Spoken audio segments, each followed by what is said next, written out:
எல்லோருக்கும் வணக்கம். அக்கா பொண்ணுக்கே கொலுசு வாங்கி போடுறதுக்கு காசு இல்லை, இதில் மாமன் பொண்ணுங்க எப்படி நான் போய் கல்யாணம் பண்ணுறது அப்படின்னு ஒருத்தன் கவலைப்பட்டானா.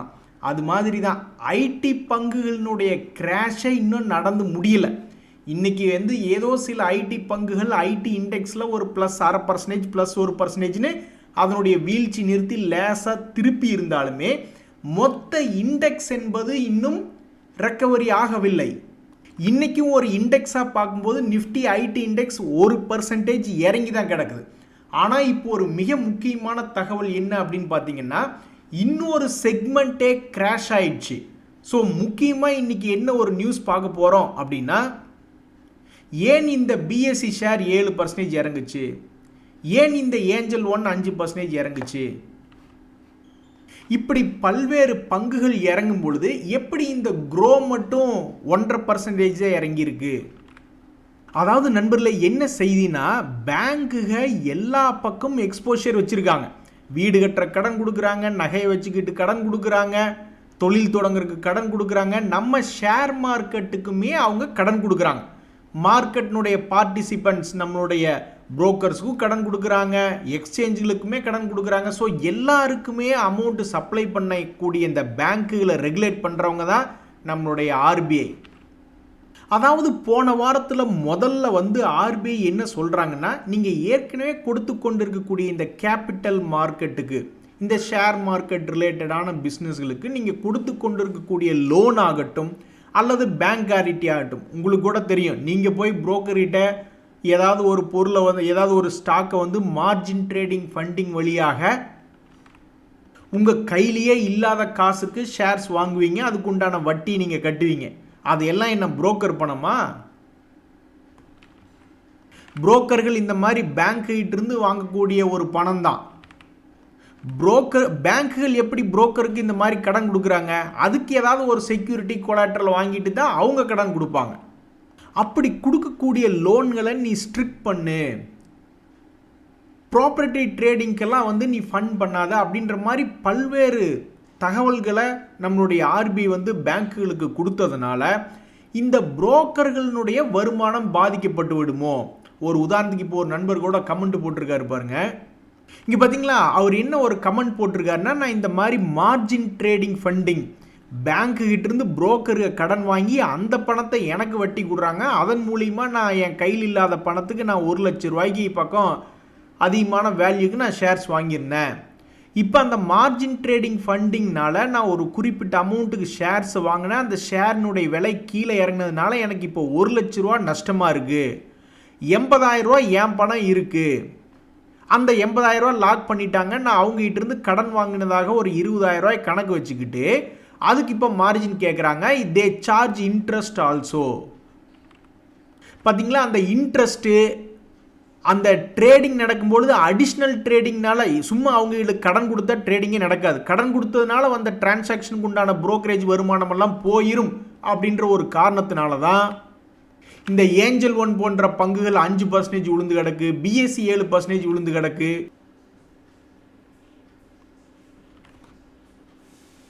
ஸோ இதுதான் இன்னைக்கு நிறைய மார்க்கெட் பார்ட்டிசிபெண்ட்ஸ், ஸ்டாக் மார்க்கெட் சம்பந்தப்பட்ட ஷேர்கள் இன்னைக்கு கிராஷ் ஆனதுக்குண்டான காரணம். என்பதில் இவ்வளவு சோதனையும் நம்மளுடைய மார்க்கெட் இன்னைக்கு 100 பாயிண்ட் ப்ளஸில் தான் வந்திருக்கு. இதுக்கு மிக முக்கியமான காரணம், இன்னைக்கு ஐடி துறை பெருசாக நம்மளுடைய மார்க்கெட்டை இறக்கி விடல. அதே மாதிரி இன்னைக்கு பேட் நியூஸ் வந்திருக்கக்கூடிய செக்டர்களும் பெரிய செக்டர்லாம் கிடையாது, அவங்களுக்கெல்லாம் வெயிட்டேஜ் என்பதே பெருசாக ஸ்டாக் மார்க்கெட்டினுடைய இண்டெக்ஸ் இல்லை.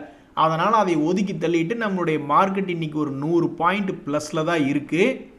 ஸோ நாளைக்கு நிஃப்டியினுடைய எக்ஸ்பைரி இருக்கும் பொழுது மார்க்கெட் ஏதாவது சைட்வேஸாக இருக்குமா அப்படின்னு பல ட்ரேடர்கள் பார்த்துக்கிட்டு இருக்காங்க. அது ஸ்டாக் மார்க்கெட்டில் கன்சால்டேஷன் அப்படின்னு ஒன்று இருக்குது. அது போன்ற சைட்வேஸ் வரும்பொழுது மார்க்கெட் என்பது ஒரு இடத்துக்குள்ளே சுற்றிக்கிட்டு இருக்காதா அப்படின்ற மாதிரி பார்ப்பாங்க. ஸோ தற்போதைக்கு நம்மளுடைய நிஃப்டி 50 இண்டெக்ஸ் கடந்த பிப்ரவரி மாதத்தில் 15 நாளாக என்ன ஆயிருக்குன்னா, ஒரு குறிப்பிட்ட லோ வருவதும் ஒரு குறிப்பிட்ட ஹை வருவதுமாக இருக்குது.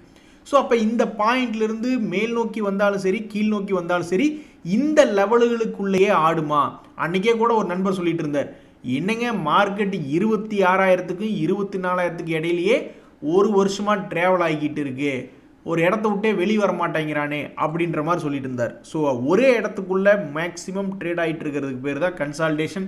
அந்த கன்சால்டேஷன் இருக்கிற வரைக்குமே நம்மளுக்கு பரவாயில்ல அப்படின்னு தான் பல பேர் நம்ம யோசிக்கிறோம். ஏன்னா அது ஒரு குறிப்பிட்ட ரேஞ்சுக்குள்ளேயே நிஃப்டி சுற்றிக்கிட்டு இருந்தால் நஷ்டம் இல்லை, லாபம் இல்லை, ஏதோ ஒரு இடத்துலையே சுற்றிக்கிட்டு இருக்கேன் அப்படின்ற ஒரு மன நிம்மதியாக இருக்கும்.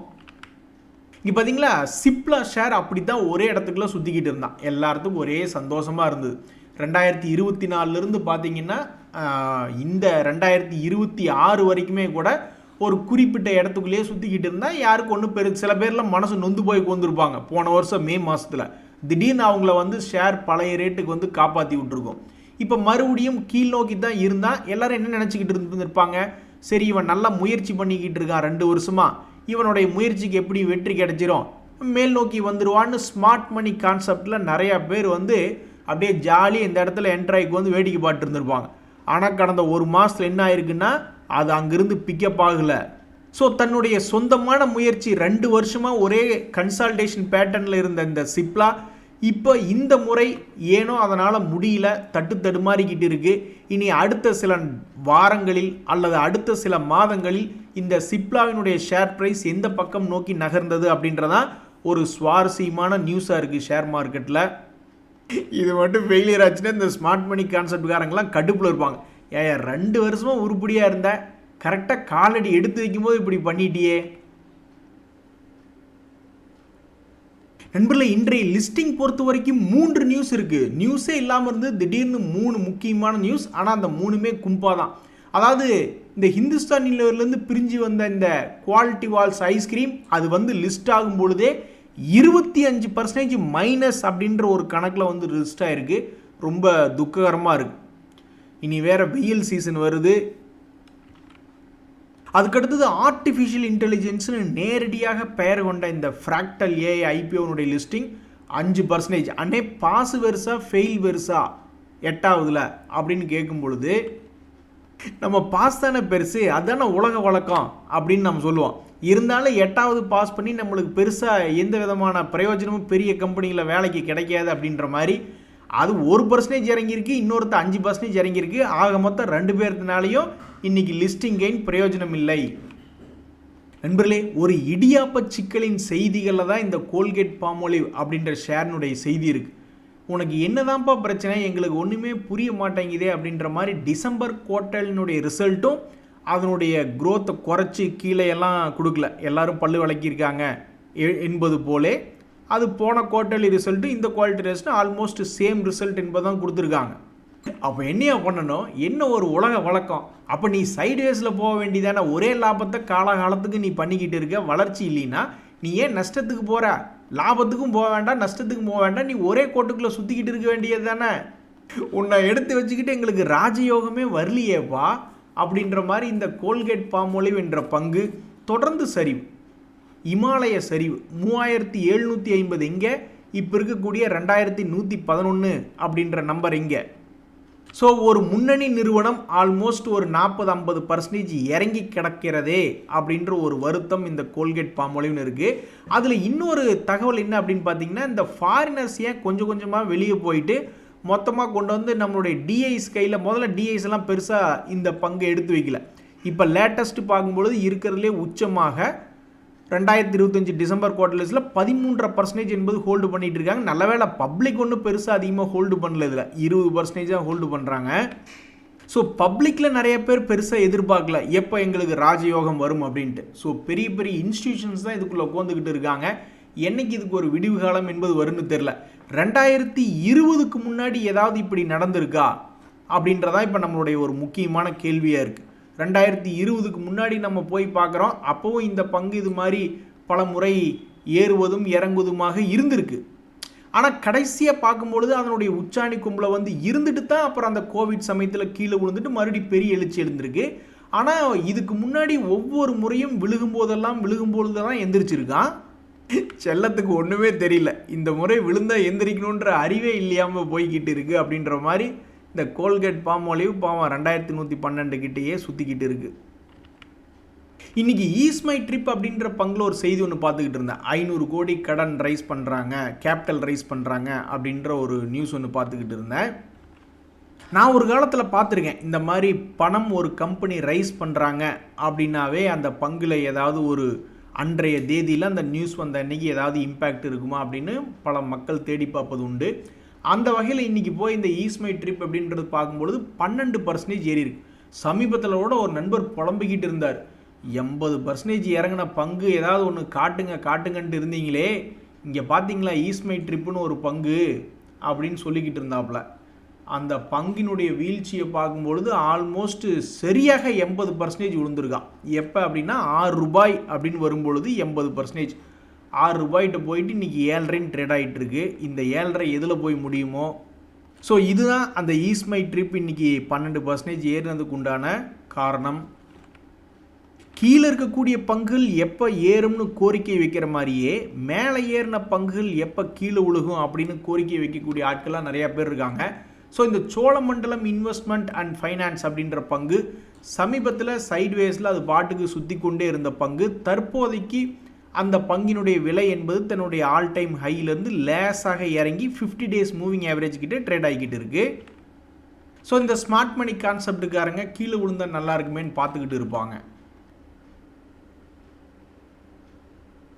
நண்பர்களே, ஷேர் மார்க்கெட்டில் ஈஸியாக சொல்லிடுறாங்க, விழுகிற மாதிரி இருந்தால் அதை விட்டு வெளியே போயிடுங்க, ஒரு பங்கு ஏறுற மாதிரி இருந்தால் அதில் ஓடி போய் ஏறிக்கிங்க அப்படின்ற மாதிரி சொல்லுவாங்க. இது என்ன நம்ம கண்ணு முன்னாடியே நடக்குது? எதுவுமே நடந்ததுக்கப்புறம் தான் தெரியுது. இப்போ என் ஃப்ரெண்டெல்லாம் வண்டி ஓட்டுறேன் அப்படின்னு சொன்னார்னா நான் அந்த கார்லேயே ஏற மாட்டேன், இல்லைப்பா நான் நடந்து கூட வந்துடுறேன். ஏன்னா அவன் வண்டி எப்படி ஆட்டி ஓட்டிகிட்டு போவான் அப்படின்றது நம்மளுக்கு தெரியும். ஆனால் ஸ்டாக் மார்க்கெட்டில் எதுவுமே நடந்து முடிஞ்சதுக்கப்புறம் தான் நம்மளால் அது என்னாச்சு, எப்படி போச்சு, எப்படி இறங்குச்சு அப்படின்றத புரிஞ்சிக்க முடியுமே ஒழிஞ்சு அது நடக்க எப்படி தெரியும்? இப்போ நிஃப்டின்னு ஒன்று இப்படி இருக்குது, இது என்ன ஆகும்னு யாருக்கு தெரியும்? அவன் பாட்டுக்கு ஆடிக்கிட்டு இருப்பான். இதே இப்போ இந்த நிஃப்டிங்கிற வண்டியை ஓட்டுற என் நண்பன் சதீஷாக இருந்தால் நான் அந்த வண்டியில் ஏற மாட்டேன் அப்படின்னு கூட நான் சொல்லிடுவேன். அதனால் சொல்கிறது ஈஸி, ஆனால் அதன்படி அது எப்படின்றது நடந்து முடிஞ்சதுக்கப்புறம் தான் தெரிய வரும். அதனால தான் இந்த சிஸ்டமேட்டிக் இன்வெஸ்ட்மெண்ட் பிளான் அப்படின்ற ஸ்ட்ராட்டஜிஸ் எல்லாம் நம்ம ஷேர் மார்க்கெட்டில் கண்டுபிடிச்சிருக்காங்க. அதை பயன்பெற்றவங்க எத்தனையோ பேர் இருக்காங்க. இல்லை எனக்கு அது விழுகிறது எப்போன்னு தெரியும், ஏறுறது எப்போன்னு தெரியும், அதை கண்டுபிடிச்சி நான் சாதிச்சு காட்டுறேன் பார் அப்படின்னு போனவங்களில் 100ல் 10 பேர் தான் ஜெயிச்சிருக்காங்க. மீதி 90% அது கொடுத்துருக்கக்கூடியது கும்பா. ஆனால் எஸ்ஐபி கான்செப்டில் பெரும்பாலும் 100க்கு 100 பேர்த்த காப்பாற்றி விட்டுருக்கும். அதனால் நண்பர்களே, ஷேர் மார்க்கெட்டில் நீங்கள் யாராவது இப்போ தான் புதுசாக ஜீரோவில் ஆரம்பிக்கிறீங்க, இப்போ தான் இன்வெஸ்ட்மெண்ட்டுக்குள்ளேயே வர்றீங்க அப்படின்னா உங்களுக்கு இத்தனை தகவல்கள் உலகம் முழுவதும் கொட்டி கிடக்குது. நீங்கள் பாட்டுக்கு போய் பார்த்து நான் விழுகும்போது விளைவிக்குவேன், ஏறும்போது ஏறிக்குவேன் அப்படின்ற மாதிரியான கான்செப்டில் புதுசாக உள்ளே வர்றவங்களுக்கு இப்போ தான் ஜீரோவில் ஆரம்பிக்கிறீங்க. நீங்கள்லாம் லக்கி கைஸ். நாங்கள்லாம் பல பேர் அடி வாங்கி சின்ன பின்னமாக இருந்து உபதேசம் பண்ணிக்கிட்டு இருக்கோம். இல்லை நானும் உங்களோட ஜோதியில் ஐக்கியமாவேன், நானும் உங்களோட எல்லாம் ஒட்டிக்குவேன் அப்படின்னு நீங்களே எங்கள் குரூப் கூட வந்தீங்கன்னா வாங்க நண்பர்களே. அதே மாதிரி இந்த நெட்வெப் டெக்னாலஜிஸ் அப்படின்ற பங்கில் ரொம்ப ஸ்மார்ட்டாக லோ ப்ரைஸ் வந்தோடனே உள்ளே பணம் போட்டவங்க அப்படியே ஆணி அடித்த மாதிரி உட்காந்துக்கிட்டு இருக்காங்க. அவங்களுக்கு எந்த விதமான வருமானத்தையும் இந்த நெட்வெப் டெக்னாலஜியினுடைய ஷேர் ப்ரைஸ் மேலேயோ கீழேயோ பெருசாக கொண்டு போய் எந்த மாற்றமும் பண்ணாமல் ஒரு 3 மாதங்களுக்கு முன்னாடி என்ன விலை இருந்ததோ அதே விலையில் சுற்றிக்கிட்டு இருக்கான். இது ஏன் அப்படின்னா ஷேர் மார்க்கெட்டில் எதனால் இப்படி நடக்குது அப்படின்னா அவன் ஒரு காலத்தில் பயங்கரமான ரேலி பண்ணிட்டான். ₹1000 ₹4000 போயிட்டான். அதுக்கப்புறம் அவனுக்கே என்ன பண்ணுறதுன்னு தெரில, கொஞ்சோண்டு ப்ரைஸ் கரெக்ஷன் ஆயிடுச்சு. அதுக்கப்புறம் என்ன பண்ணுறதுன்னு தெரியாமல் ஒரே இடத்துல உட்காந்து பார்த்துக்கிட்டு இருக்கு. ஸோ ஸ்மார்ட் மணி கான்செப்டில் ரொம்ப ஸ்மார்ட்டாக லோ ரேட்டுன்னு சொல்லி போய் போட்டவங்க கூட இப்போ அமைதியாக உட்காந்து அவன் பார்த்துக்கிட்டு இருக்காங்க. ஸோ இந்த நெட்வெப் ஷேர்னுடைய ரீசன்ட் ப்ரைஸ் சேஞ்சஸ் என்ன அப்படின்றதான் அந்த செய்தியில் பார்த்தோம். நண்பர்களே, இன்னொரு செய்தி என்ன வந்திருக்குன்னா நம்மளுடைய இன்ஃப்ளேஷன் சம்மந்தப்பட்ட ஹோல்சேல் ப்ரைஸ் இன்ஃப்ளேஷன் என்பது பெரிய பாதிப்புக்கு இல்லை அப்படின்ற மாதிரி ஒரு தகவல் வந்திருக்கு. இன்றைக்கி மார்க்கெட் ஏறினதுக்கு இதுவும் ஒரு காரணம். ஏற்கனவே போன ரெப்போ ரேட்டை எதுவும் சேஞ்ச் பண்ணல, அதனால் பேங்க்கில் கடன் வாங்கினவங்கெல்லாம் ரொம்ப சோகமாக ஏமாற்றமாக இருந்தாங்க. அப்போ இந்த முறையும் வட்டி விகிதத்தை இறக்க மாட்டாங்களோ அப்படின்னு யோசிச்சுக்கிட்டு இருக்காங்க. நண்பர்களே, நான் யூடியூப்பில் ஒரு வீடியோ ஒன்று பார்த்துக்கிட்டு இருந்தேன். எப்படி நீங்கள் 10 கோடி போர்ட்ஃபோலியோ பில்ட் பண்ணீங்க, அதன் மூலிமா எப்படி ஒரு மாதத்துக்கு 1.5 லட்சம் மந்த்லி இன்கம் எடுத்துக்கிட்டு இருக்கீங்க அப்படின்ற மாதிரி ஒரு பேட்டி ஒன்று பார்த்துக்கிட்டு இருந்தேன்.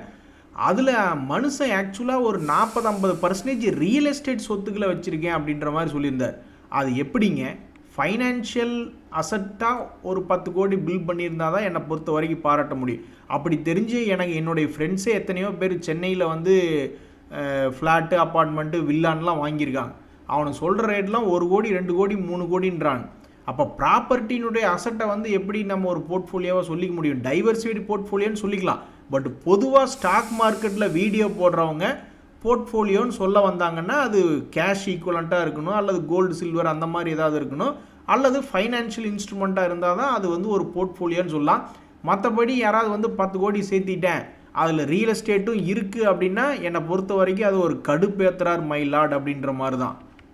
அது கிராமத்தில் யாராவது ஒருத்தர் தாத்தா இருப்பார், அவர் பாட்டுக்கு பாடுபட்டு ஒரு சொத்தை விற்காமல் இன்றைக்கி ஒரு 5 ஏக்கரா வச்சுருப்பார், அதுவே 5 கோடி போகும். அப்படி பார்த்தா அது ஒரு பெரிய போர்ட்ஃபோலியோ, ஃபைனான்ஷியல் போர்ட்ஃபோலியோன்னா கிடையாது. இந்த பிஐ இண்டஸ்ட்ரீஸ் அப்படின்ற பங்கு எதுக்காக பல முறை இப்படி கும்பா பாட்டு பாடியிருக்குன்னு தெரில. அது ஒரு முன்னணி நிறுவனம் தான். பிஐ இண்டஸ்ட்ரீஸ் பார்த்திங்கன்னா அது இருக்கக்கூடிய செக்டர் அக்ரோ கெமிக்கல்ஸில் இருக்குது. இது வந்து அதனுடைய செக்டரில் பெரிய ஆள் தான். ஆல்மோஸ்ட் ஒரு வருஷத்துக்கு 1500 கோடி வருமானம் பண்ணுது.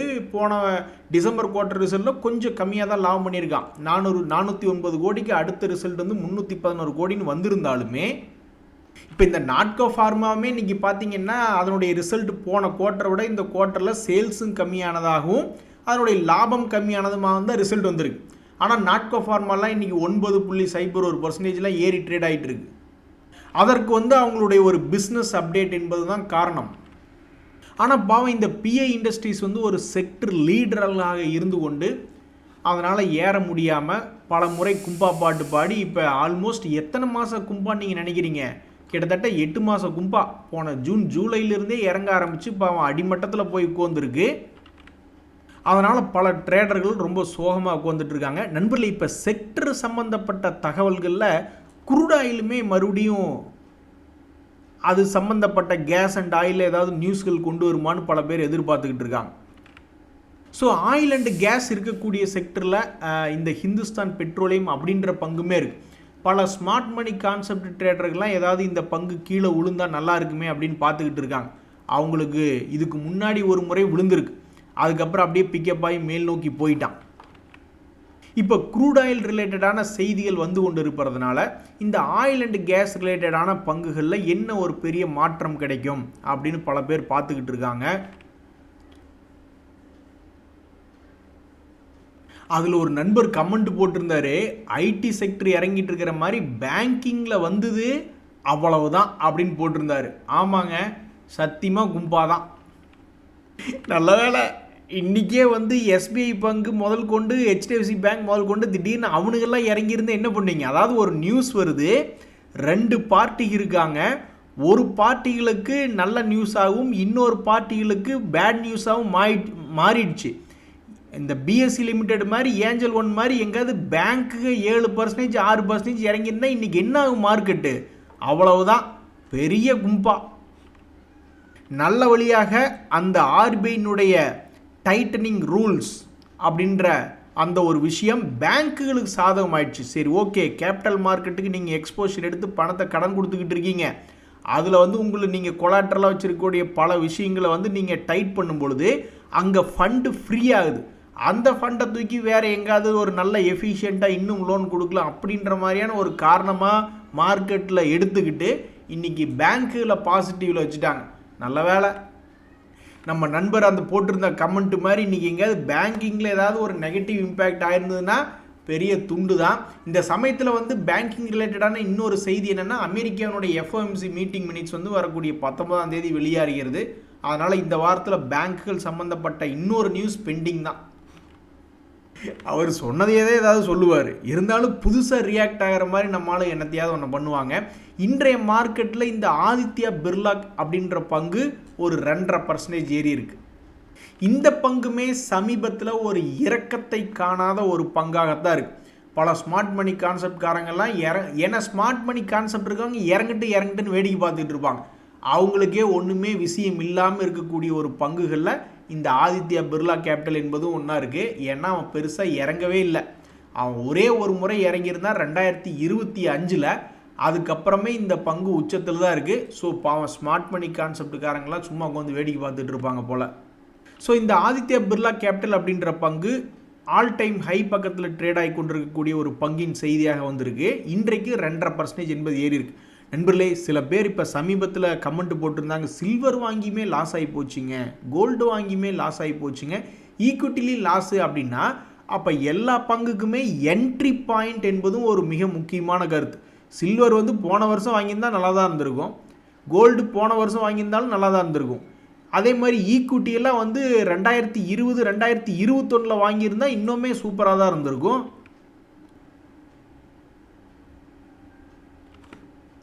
ஸோ நிலையான வருமானம் என்பது எப்போவுமே இந்த ஃபிக்ஸடு இன்ஸ்ட்ருமெண்ட்ஸ், ஃபிக்ஸடு டெபாசிட்ஸ் போன்றதான் தந்துக்கிட்டு இருக்கு. அதனால தான் நிறைய பேர் வந்து அவங்களுடைய கட்டமைப்பு, ஒரு ஃபைனான்ஷியல் போர்ட்ஃபோலியோ கட்டமைக்கும் பொழுது அதில் வந்து அந்த ஃபிக்ஸடு இன்ஸ்ட்ருமெண்ட்ஸையும் சேர்ந்து பண்ணுறாங்க. யோசிச்சு பாருங்கள், கோல்டு ஆகட்டும், ஈக்விட்டி ஆகட்டும், எல்லாமே என்ட்ரி பாயிண்ட் தப்பாக இருக்கும்போது நஷ்டம் பண்ணும் பொழுது இந்த டெப்ட் மட்டும் எப்போவுமே ஃபிக்ஸடு இன்ஸ்ட்ருமெண்ட் அப்படின்றதுனால தொடர்ந்து அவனுடைய கூப்பனையோ இன்ட்ரெஸ்ட்டையோ கொடுத்துக்கிட்டே இருப்பான்.